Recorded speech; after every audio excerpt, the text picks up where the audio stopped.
Grand 2 de ce chapitre, intitulé Équations différentielles linéaires scalaires d'ordre 2. Dans le grand 1, on a traité de système différentiel d'ordre 1, donc on avait plusieurs fonctions inconnues, mais n'apparaissaient que les dérivées d'ordre 1. Ici, on aura une seule fonction inconnue à valeur dans R ou dans C, mais en revanche, on fera apparaître la dérivée d'ordre 2. Et on verra que les deux problèmes, en tout cas que le problème des équations différentielles d'ordre 2 peut se ramener à la résolution d'un système d'ordre 1. En première année, ont été traitées les équations différentielles scalaires d'ordre 2 à coefficient constant qu'on réinterprétera à la fin de ce paragraphe. Dans le petit 1, position du problème et lien avec un système différentiel d'ordre 1. Donc l'objectif, c'est étant donné trois fonctions a et b et c continues sur un intervalle i à valeur dans k, on cherche les fonctions y de i dans k deux fois dérivables, telles que pour tout t dans i, y seconde de t plus a de t, y de t plus b de t, y de t égale c de t. Donc cette équation que je vais appeler E. Dans le cas où c de t vaut 0, on parle d'équation homogène. On remarque tout de suite que si on a une équation homogène, la fonction y de t constante égale à 0 est une solution de l'équation différentielle. Donc, dans le cas d'un système homogène, l'équation EH, c'est pour tout t dans i, y seconde de t plus a de t, y prime de t plus b de t, y de t égale 0.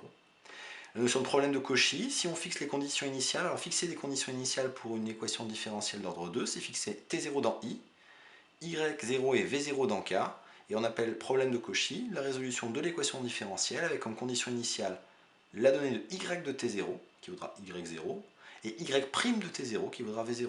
En gros, on donne la position et la vitesse initiale et on a une équation différentielle qui relie l'accélération, la vitesse et la position. Donc ce qu'on va voir, c'est que on peut écrire ceci comme un système différentiel d'ordre 1.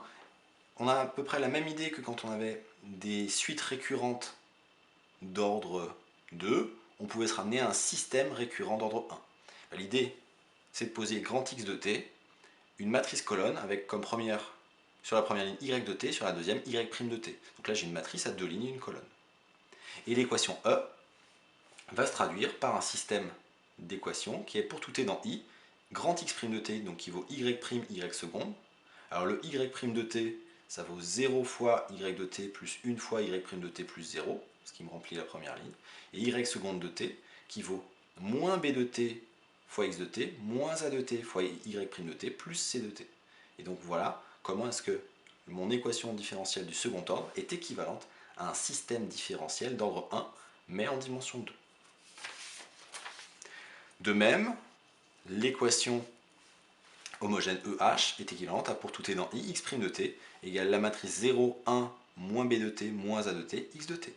Donc là encore, un système différentiel homogène avec une matrice grand A de t, qui est cette matrice-là. Le problème de Cauchy, pour y, est équivalent à grand X' de t égale a de t, grand X de t plus b de t, où grand A de t, c'est la matrice qu'on avait précédemment, 0, 1, moins b de t, moins a de t, grand B de t, le second membre, 0, c de t, et la condition initiale qui portait sur y de t0 et y' de t0, qui va donner que grand X de t0 vaut la colonne y0, v0.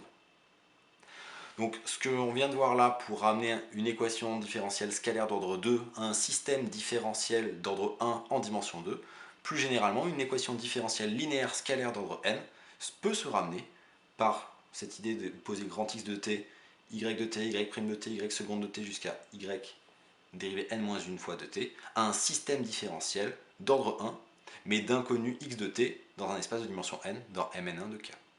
Donc l'objectif du petit 2, ça va être de voir en quoi les théorèmes qui ont été vus pour les systèmes différentiels d'ordre 1 donnent des informations sur les solutions des équations différentielles scalaires linéaires d'ordre 2.